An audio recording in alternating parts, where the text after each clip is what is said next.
Level 1. The Plankton. The first-year analyst. Year 23. You have a $120K salary and a $90K debt. You've spent the last 14 hours formatting a font size, because if Times New Roman is 11.5 instead of 12, the deal dies. You've forgotten what the sun looks like on a Tuesday.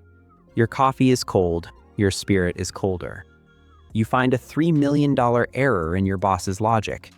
You don't tell him. You just fix it and take the blame for being slow.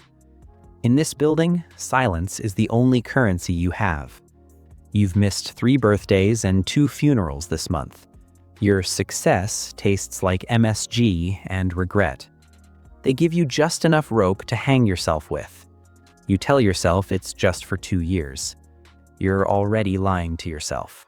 Level 2. The apprentice. The associate. Level 2. You've survived the cull. You finally get into the room, but you don't get a seat at the table. You watch a man lose his life's work in 40 minutes. You see the sharks feed for the first time. You're structuring the debt now. It's a leveraged buyout. The model says the factory has to go. You don't see names, you see operational efficiencies. Your bonus is more than your father made in 5 years.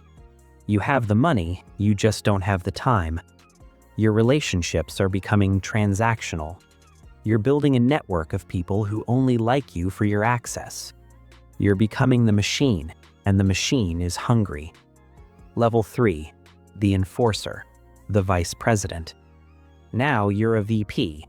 You don't do the work, you sell the work. You've become the person you used to hate. You're in London on Monday, Singapore on Wednesday. You can't remember which time zone your soul is in. You handle a cross-border merger that changes an industry. You see the human cost on the news. You've learned to insulate yourself with numbers. You make a deal that you know is poisoned. The bank makes $15 million. You make $1.2 million. You buy the dream, but the dream is remarkably quiet. Everyone wants a piece of you. No one wants to know you. Level 4. The gatekeeper. Managing director. MD. The title you've bled for. You don't work for the bank. You are the bank. Deals are made over $2,000 bottles of wine and quiet whispers. You trade in information, the most dangerous drug on earth. You're at your kid's game, but you're on the phone with Abu Dhabi. You stop feeling the weight of the decisions. You've optimized yourself into a ghost.